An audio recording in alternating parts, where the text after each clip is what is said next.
BA third इयरचा 5व्या सेमिस्टरला अर्थशास्त्र विषयामध्ये 3 पेपरचा अभ्यास करायचा आहे.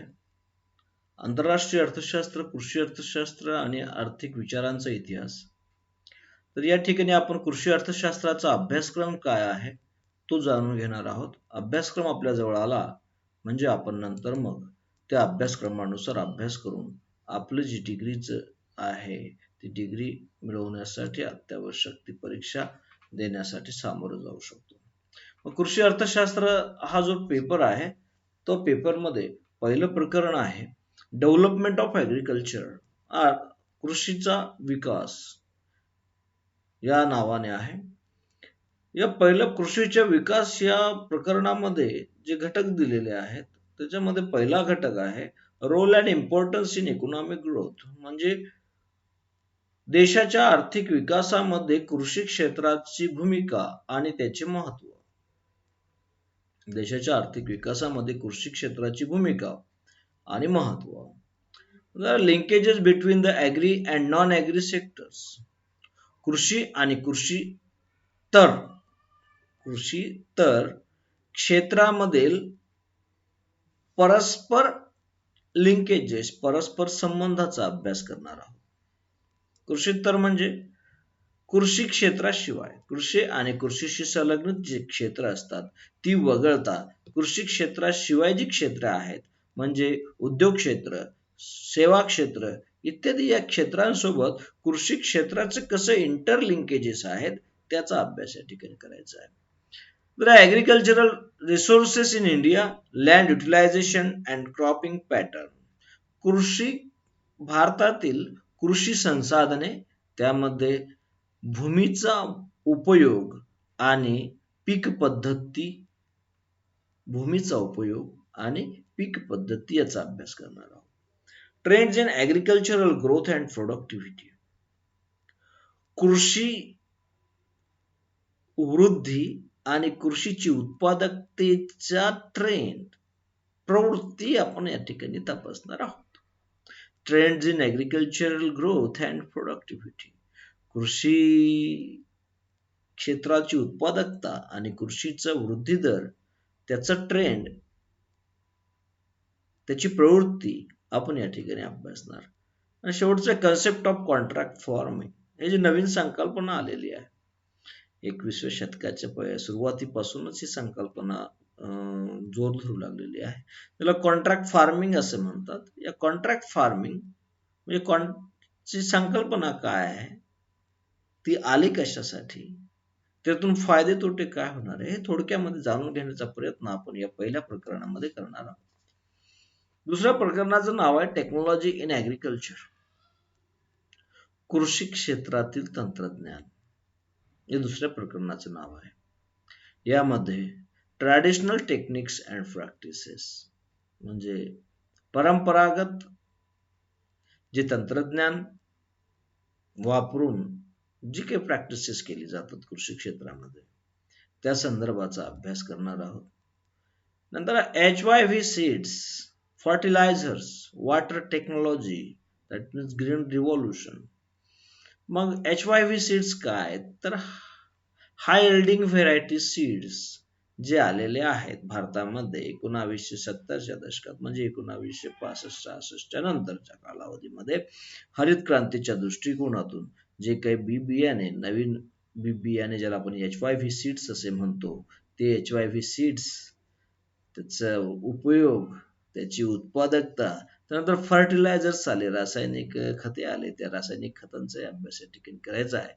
आणि त्याचसोबत ज्या ग्रीन रिव्होल्युशन जे देशामध्ये घडून आलं, हरित क्रांती, या हरित क्रांतीसाठी कारणीभूत असणारे वॉटर टेक्नॉलॉजी म्हणजे तुमचं जे काही आपण विहिरीमधून किंवा मग तुम्ही कॅनलमधून जे काही झाडांना आपल्या जमिनीला पाणी पुरवठा करतो आपण सिंचनासाठी, त्या सिंचनासाठी कमीत कमी खर्चामध्ये कसा जास्तीत जास्त पाणी पुरवठा होईल, कमीत कमी वेळेमध्ये अधिकाधिक पाणी कसं पुरवलं जाईल आणि पाण्याचा विनाश कसा कमीत कमी होईल, या दृष्टिकोनातून जी काही टेक्नॉलॉजी पुढे आली, मग ठिबक सिंचन असेल, स्प्रिंकलर असतील, अशा वेगवेगळ्या प्रकारची टेक्नॉलॉजी जी समोर आली त्याचा अभ्यास या ठिकाणी करणार आहोत. द सस्टेनेबल ॲग्रिकल्चर, आता कृषी क्षेत्रामध्ये सुद्धा ही संकल्पना जोर धरू लागलेली आहे नवीन कालावधीमध्ये. चिरंतन कृषी, चिरस्थायी कृषी आणि ड्राय लँड फार्मिंग. चिरस्थायी कृषी आणि जे काही ड्राय लँड आहे, ज्या ठिकाणी आपल्याला उपलब्ध नाही जल सुविधा जलसिंचनाची, अशा जमिनीवर कशा पद्धतीनं फार्मिंग केली जावी, कोणत्या प्रकारची फार्मिंग केली जावी, कोणती पिकं लावावी, या संदर्भातली माहिती आपण या दुसऱ्या प्रकरणामध्ये जाणून घेणार आहोत. Size of holding in India and Maharashtra हा महत्वाचा मुद्दा आहे. साईज ऑफ होल्डिंगचा, तो भारतामध्ये सरासरी किती शेतकऱ्यांकडे किती जमिनी आहेत, म्हणजे जमीन होल्ड करण्याचं प्रमाण किती आहे, भारतामध्ये किती आहे आणि महाराष्ट्रामध्ये किती आहे, या एकंदरीत सर्व बाबींचा अभ्यास दुसऱ्या प्रकरणामध्ये करायचा आहे. तिसरं प्रकरण जे आहे state and agriculture.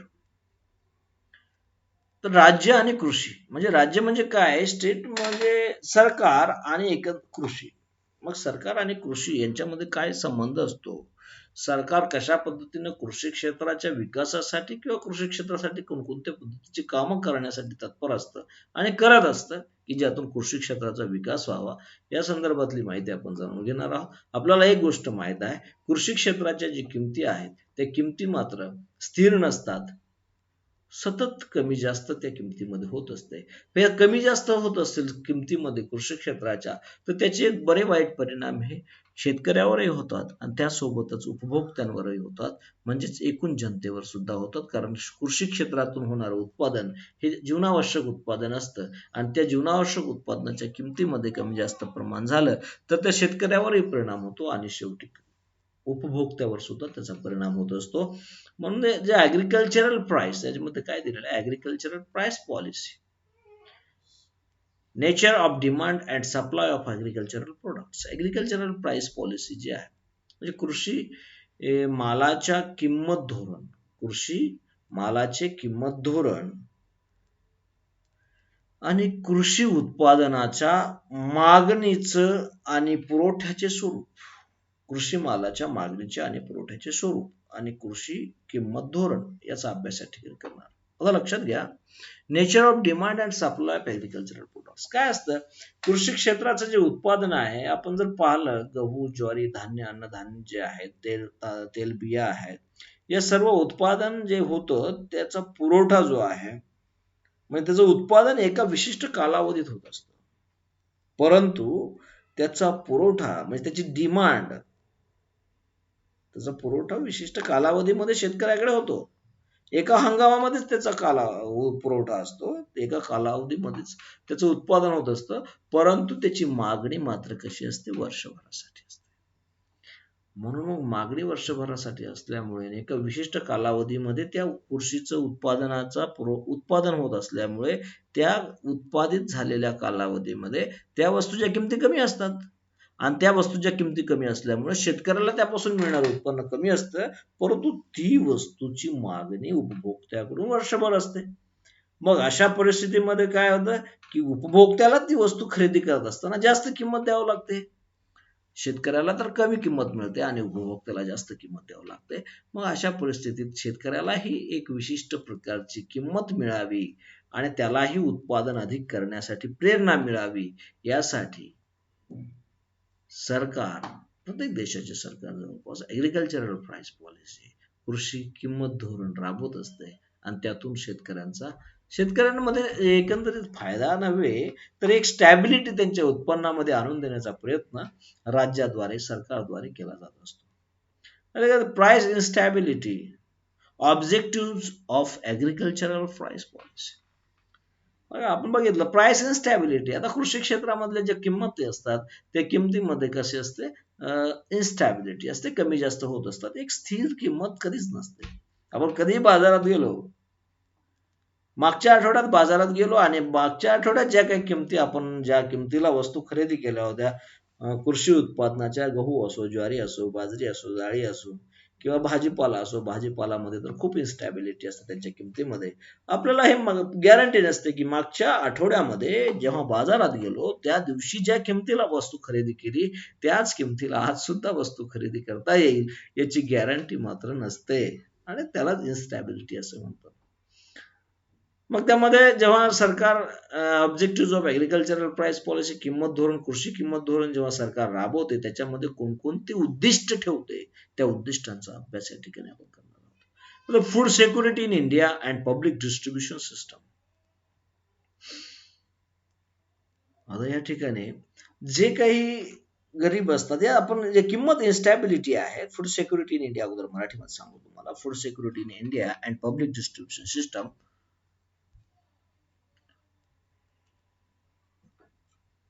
Food security in India and public distribution system.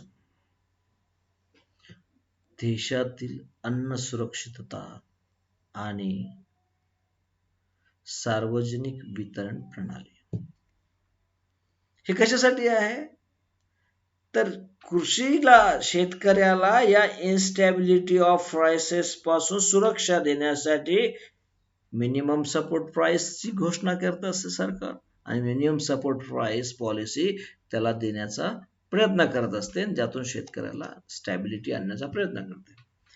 परंतु दुसरीकडे काय असतं, जे आपला उपभोग करणारा वर्ग आहे त्याच्यामध्ये गरीब लोक असतात, श्रीमंत असतात, मध्यमवर्गीय असतात आणि सर्वांनाच कृषी उत्पादने जीवनावश्यक असतात. सर्वांना खरेदी करणं गरजेचेच असतात. तो श्रीमंत असो की गरीब असो त्याला चपाती लागणारच. चपातीच्या ऐवजी भाकर खाईल, ज्वारीच्या ऐवजी हायब्रिडची भाकर खाईल, पण भाकर तर त्याला लागणार, त्याशिवाय त्याचं भागणार नाही. मग श्रीमंताला किंमत वाढ झाली, श्रीमंताला त्याचा काही जास्त परिणाम होत नाही, परंतु किंमत वाढ झाल्यावर गरिबांच्या जीवनावर मात्र त्याचा परिणाम होतो. त्यांचा जे फॅमिली बजेट आहे ते विस्कळीत होते आणि ते कमी झालं तर त्यांचं पोषण कमी होतं आणि पोषण कमी झालं तर पुढच्या पिढीवर दुष्परिणाम आपणास दिसून येतात. हे सर्व होऊ नये म्हणून सरकार देशामध्ये 2013 पासून फूड सिक्युरिटी ऍक्ट तयार झालेला आहे आणि तो फूड सिक्युरिटी इन इंडिया आणि पब्लिक डिस्ट्रीब्युशन सिस्टम आपल्या देशामध्ये अगोदरपासून कार्यरत आहे. आपण पाहतो सार्वजनिक वितरण प्रणाली, स्वस्त धान्य दुकान जे आहे थोडक्यामध्ये, या स्वस्त धान्य दुकानामधून काय केलं जातं तर गरीब लोकांना कमी किमतीमध्ये अन्नधान्याचा पुरवठा करण्यात केला जातो, ते सरकारद्वारे ते पार पाडले जाते. हे आहे. आणि नंतर ऍग्रिकल्चरल सबसिडी, मग या ठिकाणी कृषीचे सबसिडी ज्या दिल्या जातात त्या सबसिडीचा अनुदाने ज्याला म्हणतो आपण, ते अनुदानेचा अभ्यास या ठिकाणी करणार आहोत आपण. आणि हे अशा पद्धतीने महत्वाचं प्रकरण आहे हे स्टेट अँड ऍग्रिकल्चर, ज्याच्यामध्ये महत्वाचे टॉपिक दिलेले आहेत. या टॉपिकचा अभ्यास आपल्याला असला पाहिजे, त्याशिवाय आपल्याला खऱ्या अर्थानं कृषीचं महत्व काय आहे आपल्या जीवनामधील आणि कृषीच्या मध्ये काम करणारे जे उत्पादक शेतकरी आहे त्या शेतकऱ्यांची अवस्था कशामुळे अशा पद्धतीची आहे, शेतकरी आत्महत्या करण्याची कारणे महत्वाची काय काय आहेत ती सुद्धा या ठिकाणी आपल्याला सापडणार आहेत.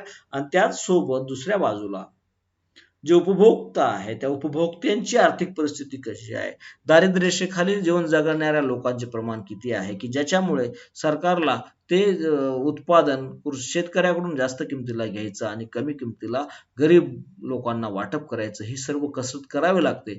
का करावी लागते या सर्वांची उत्तरे जे तुम्हाला प्रश्न पडलेले असतात जीवनामध्ये की असं का होतंय आता या कृषी क्षेत्राच्या संदर्भाने आणि हे पब्लिक डिस्ट्रीब्युशन सिस्टम का राबवली जाते, या संदर्भाने जे काही प्रश्न तुम्हाला पडलेले असतात त्या प्रश्नांची उत्तरे आपणास या प्रकरणातून मिळणार आहेत.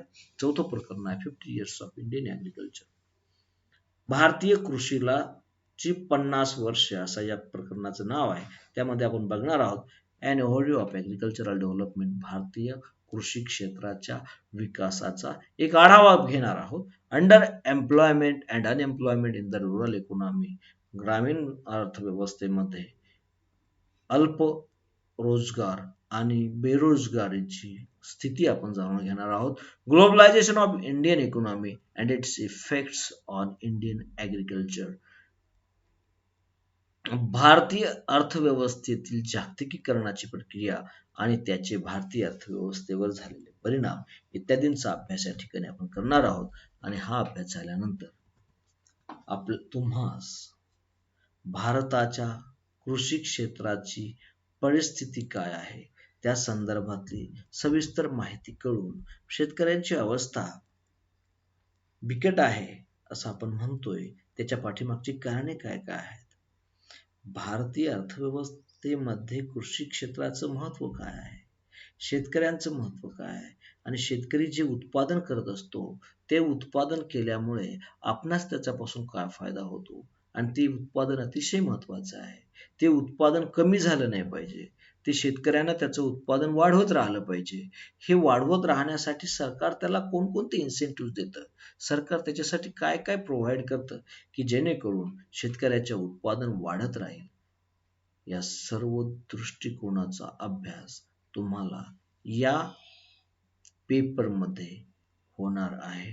सर्वांनी अतिशय अभ्यासपूर्णरित्या याचा अभ्यास करायचा आहे. त्या ठिकाणी थांबू. धन्यवाद.